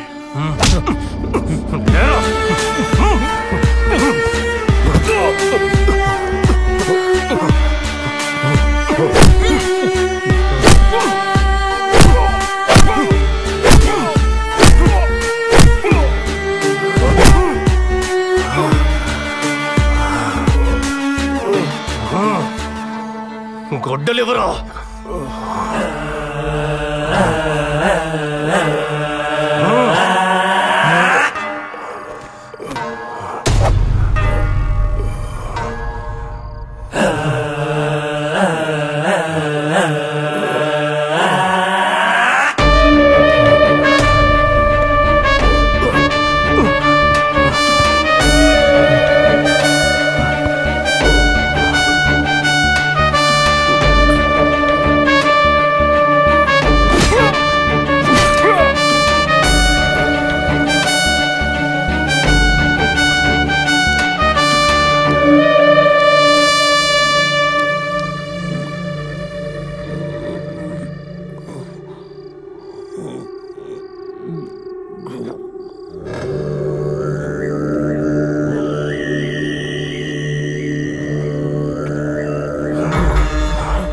రేయ్, రాయిరా.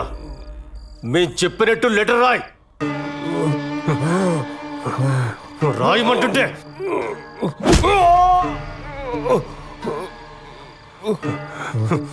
రాయే. నేను నా డ్రైవర్ ప్రసాద్ని త్వరగా డ్యూటీకి రమ్మని చెప్పిండానని, వాడు వచ్చి నన్ను ఇలా కొట్టినాడు. వాణ్ణి మాత్రం వదలొద్దు. నేను చాలా కష్టపడి ఈ లెటర్ రాస్తా ఉన్నాను. ఇట్లు వివేక.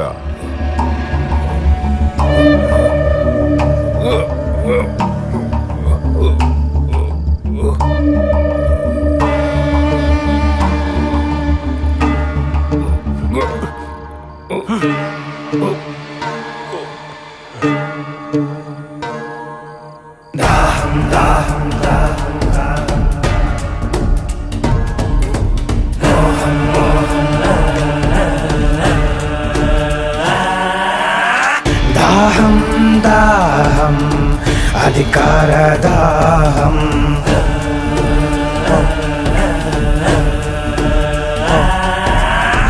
మోహం మోహం కుర్చీ మీద మోహం,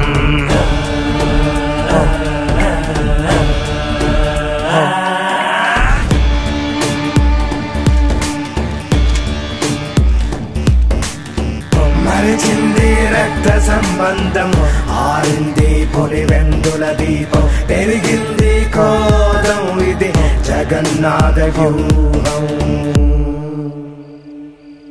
ఇది బయటకి రాని చక్ర వ్యూహం.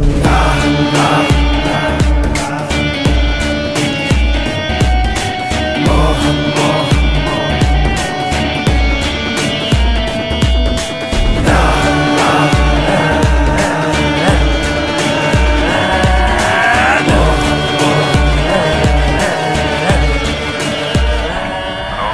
గంగిరెడ్డి, మనకు కావాల్సిందేమైనా దొరికిందా? అదే పని మీద ఉన్నాను డాష్. దొరకగానే చెప్తాను. ఆ ముసలోడి ఊపిరి ఆరిందా? వాళ్ళు అదే పని మీద ఉంటారు. పని అయినాక కాల్ చేయండి. ఓకే.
నేనేం చేయాలో అర్థం కావట్లేదు.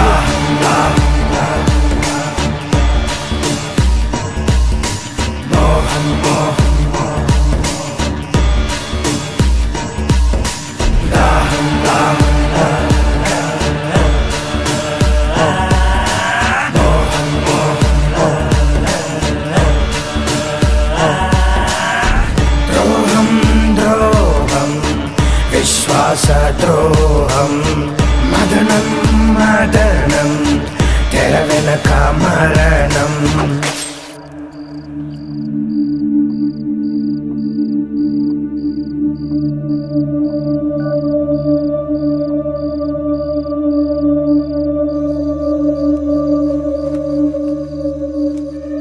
యో అయ్యా ఇట్ట చూడు, ఈ విషయం ఎవరికి చెప్పకు.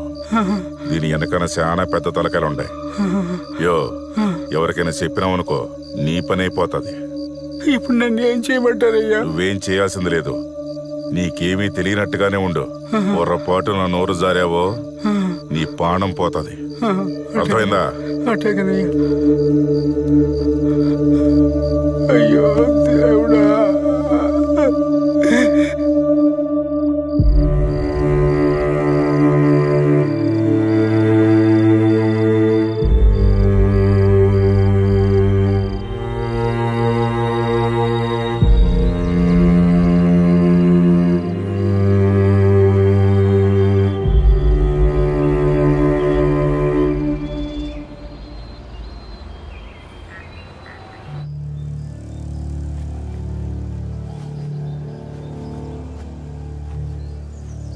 ఏంటి సార్ ఇది?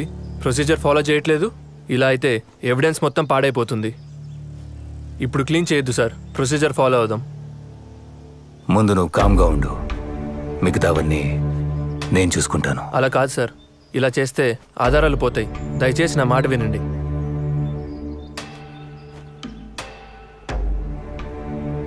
సిఐ గారు, ఫ్రీజర్ బాక్స్ని క్లోజ్ చేయండి. ఇది చాలా అన్యాయం కదా సార్? న్యాయం ఎప్పుడు డబ్బున్నోడి చేతిలోనే ఉంటుందిరా. పద తీసుకో.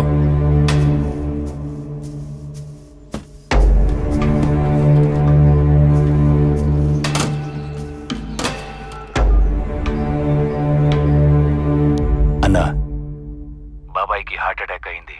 బాత్రూంలో పడి తల తగిలి రక్తం పోయి చనిపోయాడని సునీతకు అప్డేట్ చేశాం. అన్నా, ఇక్కడంతా సేఫ్. బాడీ మొత్తం పూలతో కప్పేసి స్టిచ్చింగ్ చేసేసాం. ఫ్రీజర్ కూడా తెప్పించుండాం.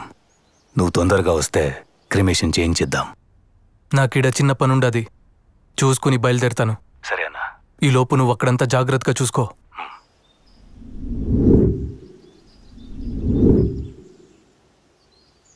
సునీత్ వచ్చిందా? శవాన్ని చూసిందా? అంతా ఓకే కదా? లేదన్నా, ఆమె కోసమే వెయిటింగ్. కానీ ఏం భయం లేదు, ఇక్కడంతా సెట్ అయింది. సరే, జాగ్రత్తగా ఉండండి. ఏదైనా సరే నాకు పిన్ టు పిన్ అప్డేట్ చేస్తూ ఉండండి. మురిపాలు పోత పోసి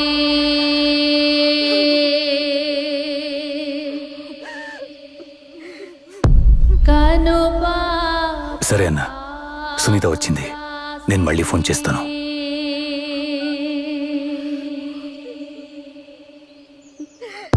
కాలు కందిపోకుండా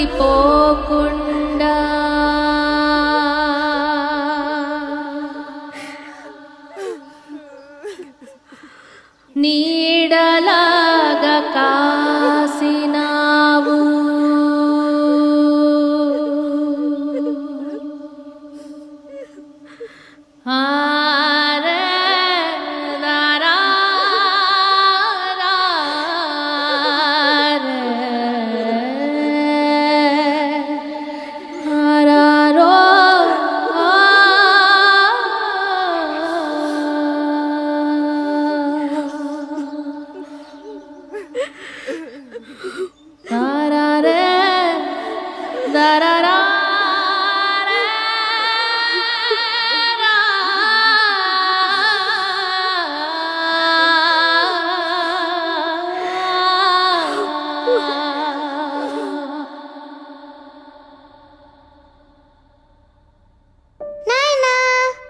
నాయనా ఈసారి కూడా జిల్లా స్థాయి రేస్ కాంపిటీషన్లో నేనే ఫస్ట్ వచ్చాను.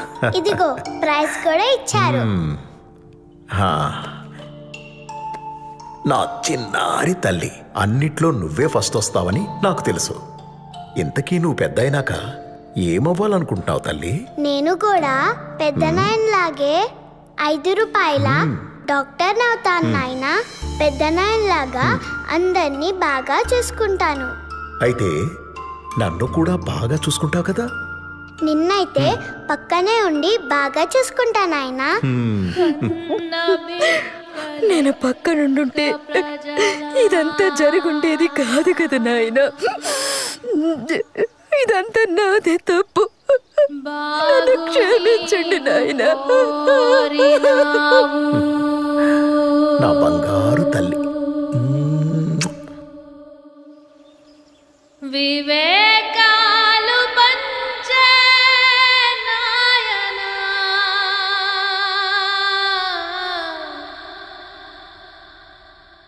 ఎవడి కన్ను కుట్టెను నీ పైన. అవినాష్, దీన్ని కొంచెం ఓపెన్ చేస్తారా? అక్క, దీన్ని ఓపెన్ చేస్తే బాడీ డీకంపోజ్ అయ్యి స్మెల్ వస్తుందేమో. అది నాకు తెలుసు. నేను కూడా డాక్టర్నే. ఓపెన్ చేయించు.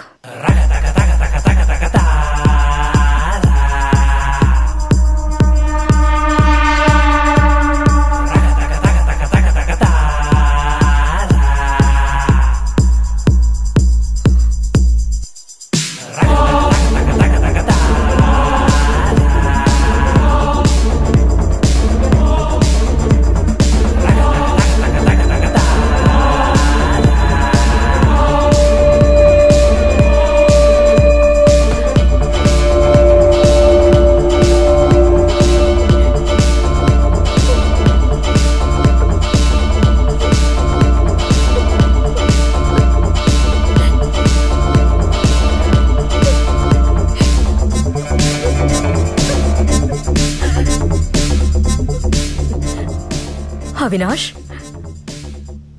నాయన బాడీని పోస్ట్ మార్టంకి పంపించు. ఎందుకక్క చచ్చిన మనిషిని మళ్ళీ చంపడం? పోస్ట్ మార్టం అంటే బాడీని చీల్చి చండాలం చేస్తారు. బాబాయ్ని ఇలాగే ప్రశాంతంగా పంపించేద్దాం. పోస్ట్ మార్టం అంతా వద్దనుకుంటా. అవినాష్, చెప్పింది చెయ్యి.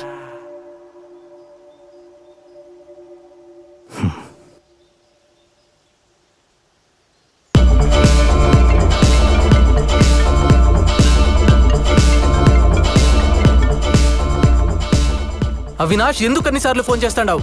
నేను చెప్పాను కదా, నాకు కొంచెం పని ఉండాది, చూసుకొని వస్తానని. అది కాదన్నా, సునీత పోస్ట్ మార్టం చేయాలంటుంది. కేసు ఫైల్ చేపిస్తోంది. ఏం చేయాలో తెలియట్లేదు. సరే, నేను వస్తాను. ఈలోగా నువ్వు సిచ్యువేషన్ మన చెయ్యి దాటకుండా చూసుకో చాలు. సరే అన్నా. స్పీచ్ వచ్చిండదా లేదా? ఇంకా ఎంతసేపు? అక్కడ కొంపలు మునిగిపోతాండాయి. వచ్చిండది. ప్రజల నుంచి సానుభూతి పొందేందుకు బాబాయ్ హత్యని రాజకీయంగా వాడుకున్నాడు.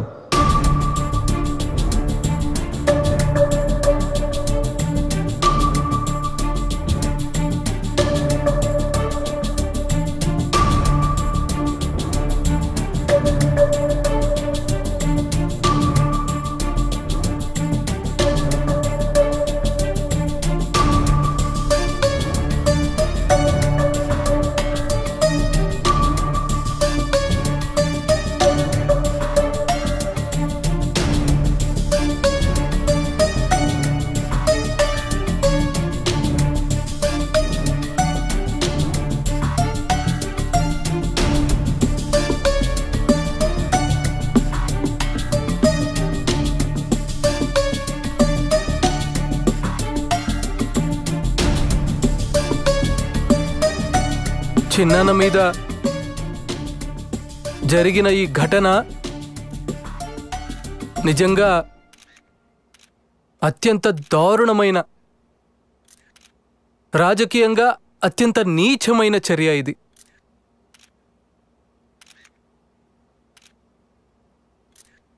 ఒక వ్యక్తిని, ఒక ఎక్స్ ఎంపీ 30 సంవత్సరాల సుదీర్ఘ రాజకీయ చరిత్ర కలిగిన, సౌమ్యుడిగా పేరు పొందిన ఒక ఎక్స్ ఎంపీని అతి కిరాతకంగా ఇంట్లోకి చొరబడి చిన్నానను బెడ్రూమ్లో బెడ్ పక్కన గొడ్డలితో నరకడం జరిగింది. జరిగిన తర్వాత తల మీదే దాదాపుగా 5 సార్లు గొడ్డలితో నరికారు. నరికిన తర్వాత తాను బాత్రూంకు వెళ్ళి బాత్రూంలో రక్తం కక్కుకుని బాత్రూంలో, ఆ తర్వాత బెడ్రూమ్ నుంచి బెడ్ పక్క నుంచి బాత్రూమ్ దాకా తీసుకుపోయారు. బాత్రూంలో తను రక్తం పూసినారు. కమోడ్కు తను కొట్టుకుని కిందపడి చనిపోయినట్టుగా చిత్రీకరించే కార్యక్రమం జరిగింది. మరి నేను అడుగుతా ఉన్నాను, ఇంత పగడ్బందీగా చిన్నానను బెడ్రూమ్లో బెడ్ పక్కన అటాక్ చేసి అదే మనిషిని ఎత్తుకుని పోయి బాత్రూంలో మళ్ళీ యాక్ట్ని ఎనాక్ట్ చేసి కమోడ్కు రక్తాన్ని కూడా చూపిస్తూ ఇంత పగడ్బందీగా ఆయన స్పృహ తప్పి పడిపోయే క్రమంలో తాను చనిపోయినట్టుగా ఫ్యాబ్రికేట్ చేసి చూపిస్తా ఉన్నప్పుడు చిన్నాన how can he write a letter? అంటే ఏంటి, వాళ్ళ సమక్షంలోనే తాను ఆ లెటర్ రాస్తాడా? అంటే తన సమక్షంలో వాళ్ళు రక్తంతో కూడిన లెటర్ రాయగలుగుతాడా? తన సమక్షంలో వాళ్ళు చంపించే హంతకుల సమక్షంలోనే తాను లెటర్ రాస్తూ ఉంటే ఆ హంతకులు చూస్తూ ఊరుకుంటారా? అంటే దాని అర్థం ఏంటి అనంటే ఆ లెటర్ కూడా ఫ్యాబ్రికేటెడ్ లెటరే అని. ఒక లెటర్ని కూడా ఫ్యాబ్రికేట్ చేసి పోలీసులు చూపిస్తున్నారు అనంటే, ఒక డ్రైవర్ మీద నేరాన్ని నెడుతూ ఒక పోలీసులు ఒక ఫ్యాబ్రికేటెడ్ లెటర్ని కూడా చూపిస్తున్నారు అనంటే,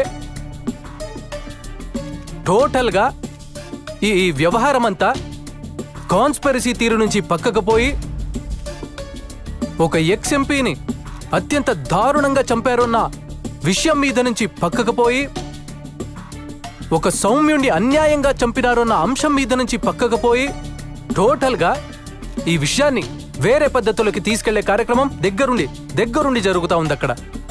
అందుకనే నేను గట్టిగా డిమాండ్ చేస్తా ఉన్నాను, we want a CBI enquiry.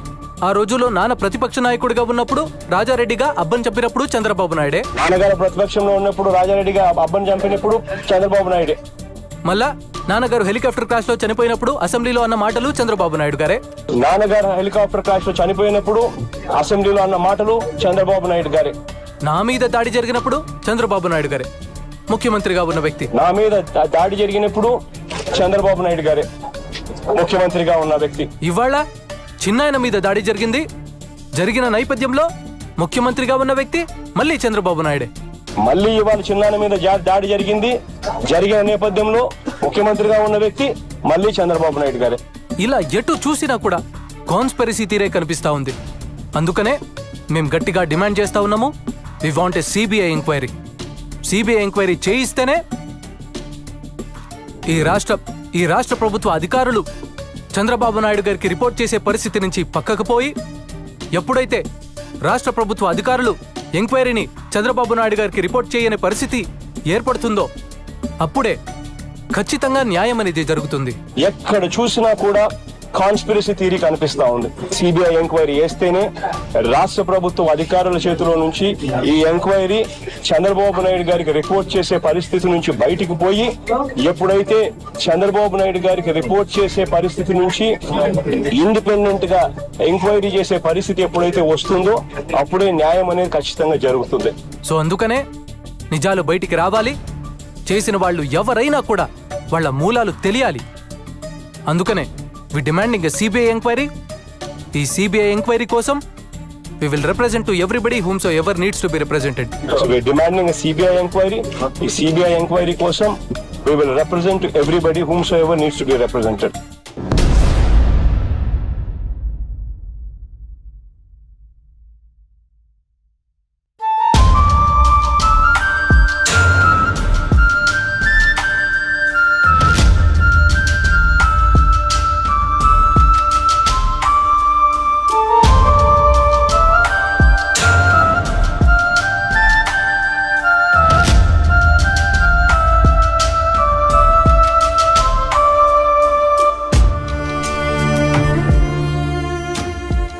వ్యక్తిని గురించి రకరకాలుగా అవమానిస్తుంటే బాధపడ్డానండి.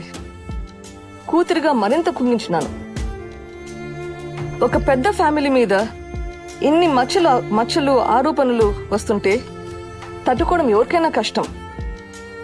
ఫేర్గా విచారణ జరగాలి. దోషులు ఎవరైనా ఎంతటి వారైనా శిక్ష పడాలి. ఇంతకు మించి ఈ స్టేజ్లో నేను ఏం చెప్పినా గానీ బాగుండదండి. నా బాధను అర్థం చేసుకోండి. I just want a fair investigation at this point. కన్న బిడ్డలెక్క ప్రజలా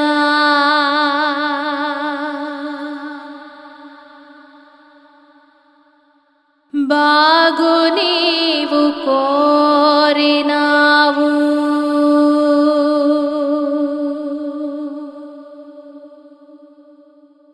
వివేకాలు పంచే నాయనా,